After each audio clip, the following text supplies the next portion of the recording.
Hello, everyone, and welcome. My name is Apostate, joined today by Secular Spirit, a friend of the channel.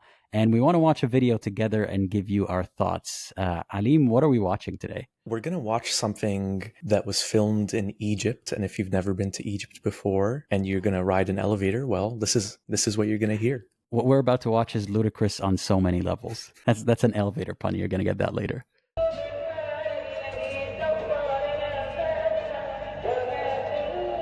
So the woman who posted this says, POV, you're not religious, but you pray along with the Duaa in the Egyptian elevators. Do you see anything offensive about this at first glance? No, but having said that, because I used to be Muslim and I know how Muslims react to things like this, especially from a non-religious woman who seems to be dressed in a Western style, I can guess that a lot of Muslims would find this offensive. There are so many directions that the commenters are going to take this in. But essentially, what she's saying is that she's not really a believer. And these du'as, for people who don't know, they're like a prayer, a request to God for protection or something of the sort. So these ones are based on a couple of verses in Surah Al-Zukhruf. And it says, exalted is he who has subjected this to us, and we could not have otherwise subdued it.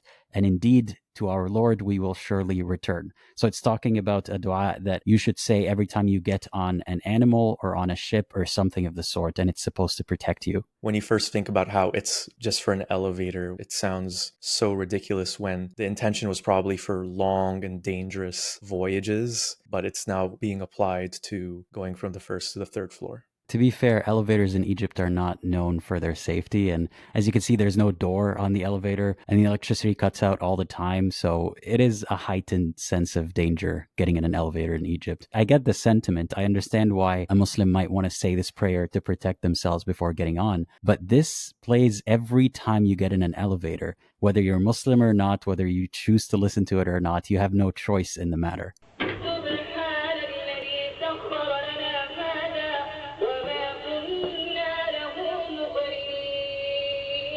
If I'm looking at it from this person who posted it, her perspective, she's probably just listened to this a million times, and it's a combination of annoying but also kind of catchy, like how elevator music might be in the Western world. She's just taking it lightly, like enjoying the vibes. And I can see how it could be seen by some Muslims that it's belittling or not taking the importance of the religion seriously. That's the thing. She wasn't even complaining about it. She's just saying that No. she's vibing to it. Which could be perceived as belittling it because this is a call to God to protect you. That's precisely why a lot of people are upset. Reading one of the comments saying, being not religious is something you must be ashamed of, not posted on Instagram. So he's not just unhappy that she posted this. He wants her to be ashamed that she's not religious enough. Exactly, yeah. Another comment says, it's okay, don't come, because you must respect our country just as we respect your country. And that one's puzzling because it's immediately an us versus them thing when she is, I believe, part Egyptian, if not a dual citizen of Egypt. And she's not saying that she doesn't like Egypt. She's saying she's enjoying it. She's having fun, even though she's not religious, but people take offense to that. There were some comments pointing out how they don't understand why religious people are being so mean. Those comments are coming from non-Muslims. They're not aware of the environment that Muslims foster, I suppose, around this kind of topic. There's another comment that says, is this a real thing, du'as in elevators? I guess they weren't aware of that concept. It is. And it's not that I'm against someone saying a prayer to protect themselves. It's a bit annoying when it's forced on everyone.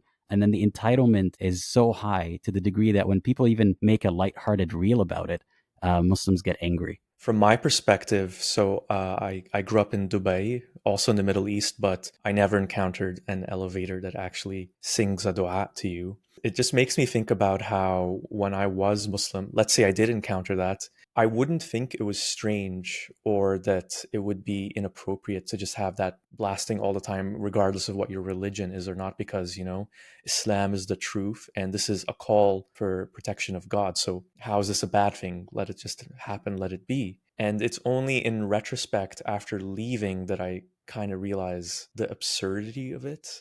Not even just it being in an elevator, but it being this thing that we revolve our entire lives around, praying to God for this, because there's du'as to when you enter the bathroom, when you leave the bathroom. I remember as a kid, the UAE, where Dubai is a very hot country, not much rain. And I remember one day our school organized this whole rain prayer to call to God to make it rain. Salat al-Istisqa, I think it's called in Arabic. So I was 12 or 13 at the time, and everyone was doing it. We all came out, hundreds and hundreds of us.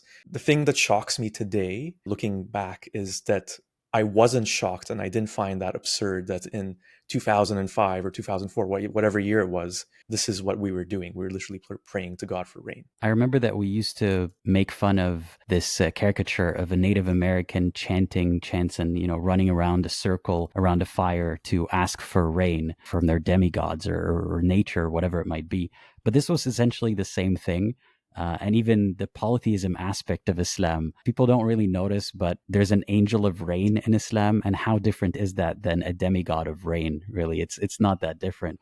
But when you're in it, you don't really notice the absurdity of it from the outside. And I experienced this elevator dua before, and I was more familiar with the same dua being said on the intercom system on airplanes every time Really? I was to fly somewhere. Yeah, and it's not just said by the pilot or something. It's automated, because every time we're about to take off, they give you the safety instructions and then they say the dua. Ladies and gentlemen, the text you are about to hear is a supplication which Prophet Muhammad, peace be upon him, used to pray upon traveling. Allahu Akbar. Allahu Akbar. Allahu Akbar. Subhanalladhi sakhkhara lana hadha.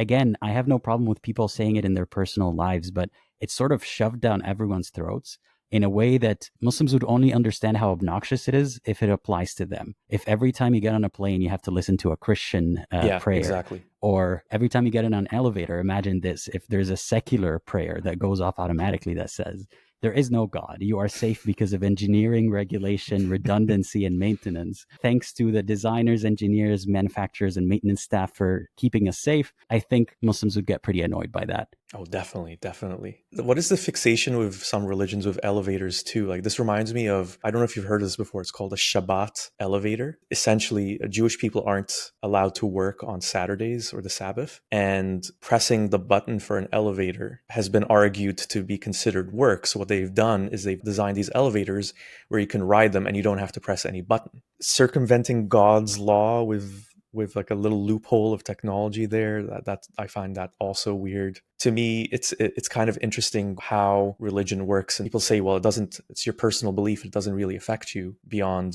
giving you comfort and meaning in life. But then when you look at it in practice, burdening us in all these little ways, or literally bombarding our ears in these little ways. And it's pretty silly to think of God as an entity that is infinitely powerful, but it cares about little things like that. For example, in that Jewish example that you gave, that God would figure out that this is, this technicality excludes you from the rule and it's not actually work. Why does God give a crap about any of this? And in the case of the Egyptian elevators, I suppose it's also from a fear of danger and they want God's protection. But I really, really doubt that there's any actual effectiveness to this kind of thing compared to actual safety measures. For example, I was in the Middle East recently and I got in a taxi, and the drivers are notorious for not wearing seatbelts because they think that I guess it's a testament to how you think you're not a good driver or you're not riding with a good driver if you wear a seatbelt, which is very stupid. But instead, he had a Quran on the dashboard for protection, which is extra silly because if he gets in an accident, that Quran could fly and hit him in the face or in the eye. So it's not really much protection there, is there? No, and it's the same kind of thinking you see in other religions too. Like the classic example of Christianity is having the Bible against your chest or somewhere on your body to protect you. And then, the miracles that have happened where, let's say it's a soldier, the bullet hits the Bible and it would have gone into the person's heart, the soldier's heart, but then he was saved. I really think when it comes down to it, these are little things that are done more for people to feel like they're in control, that they're able to do something that can protect them from the dangers of life. The thing that I never understood, even when I was Muslim, was you believe in God, God created everything, God has a plan for everything. If you trust in God's plan, why are you praying to God for good things to happen to you, for protection or anything? Don't you just trust God and then God will do it? Why is the additional prayer for all these sorts of little things in life, or the bigger things, I suppose? Why does that need to happen as an additional thing beyond believing God? I never understood that even when I was a believer. There's a lot that could be said about the effectiveness of prayer and the logic behind it, because if God already has a plan, who are you to alter that plan? Precisely. Yeah, Precisely. What's the point of prayer? Are you going to make God do something, or did God not have the intention to do it to begin with? All that aside, I'm fine with people using prayer for personal security as long as they first take the actual measures to be safe, for them and the people around them. But what I'm not okay with is this sense of entitlement that everyone needs to suffer under this or needs to experience this with the Muslims. And if you dare even make a lighthearted reel about it, then you are the devil, then you have transgressed. Couldn't have said it better myself. So here's another comment that says, I hope you're not starting to hop on the phrase I'm not religious as a trend or flex, because it's not. Do better. Again, entitlement and speaking down to her. It's none of your business, dear commenter, whether or not she's religious. And I don't think she meant it as a flex. It's just our existence as people who are not religious or irreligious or ex-religious threatens their worldview. So they think that there's any sort of conspiracy or trend just to come out and say, hey, I'm not religious. But if someone were to come out and say, I'm religious, and they are doing that, they're forcing it down other people's throats, that's totally fine because it's for a greater good. But their version and interpretation of what the greater good is. Maybe it's a sign, dude. Like, don't brag about not being religious online and reflect on it for a bit. You don't know if you'll make it next elevator ride, God forbids. Imagine having anxiety about your next elevator ride being your last. And this is not just something that is an elevator problem. Every time I would go to pray, pretty much every time, the imam would say, pray this prayer as if it's your last. There's a huge anxiety in a lot of Muslim communities about dying and facing God and the day of judgment and all that sort of stuff. In many Middle Eastern countries, you'd even see stickers plastered everywhere that say, have you mentioned God today? Or don't forget to mention God because you might die. It's a trauma that they carry forward and they perpetuate, not realizing that it's not really healthy. I think I can say just from my own personal experience how the 5 prayers a day thing and all these little du'as that you have to do really are meant to just give you constant comforts. Okay, phew, I'm doing the right thing. I'm doing the righteous thing that God wants. And then I'm going to be in God's good books in case, the judgment day happens right now, which was something I was very scared and paranoid about. You can see it from both sides. So in one sense, it fosters the sense of community and togetherness to be praying, to have these du'as everywhere, but it also enables and perpetuates this fear comforting the fear comforting the fear cycle that is really core to Islam. Yeah, and I don't know if I exactly blame them for it, because a lot of them are genuinely doing it because they care. They want to save themselves and the other people around them. I'm just sad to see people suffer over a story, over a fantasy, not really a real credible threat. And at the end of the day, what is that threat that they're describing? A God that on a whim could send you to hell, or that is so inconsistent with his judgment that you need to do everything in your power just in case you don't have enough good deeds. I don't know why they demean the idea of God to that extent. Again, I go back to the thing. It's really, in a sense, not about this God image that they have in their mind. It's about having comfort and trying to have a semblance of control over all the things in our lives that we can't control. I just want to say that my favorite comment that I saw was this one. There are no atheists in Egyptian elevators.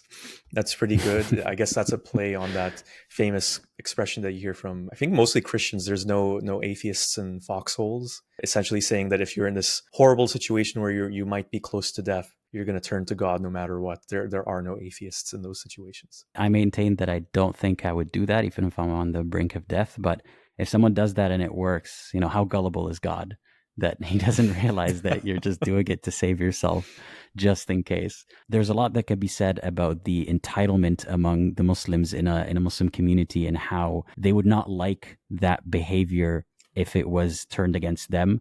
They wouldn't want to be the minority, and they don't like being the minority. I hope that they take this as a chance to reflect on how it feels to be a non-Muslim living in a Muslim community or Muslim country. Yeah, when it really comes down to it, I think that's where you can see a key critical difference between how Islam operates today and how Christianity operates. There's this element of Islam where it just pervades everything in a Muslim majority country like Egypt, where whether you like it or not, it's part of you. And especially if you're from there, then it's part of your culture. It's all around you, your family, your community. And living in the West, especially in a country like Canada, for me, I can see how there is a huge difference in how Christianity operates now. So will Islam change and get more low key in the Muslim majority countries one day?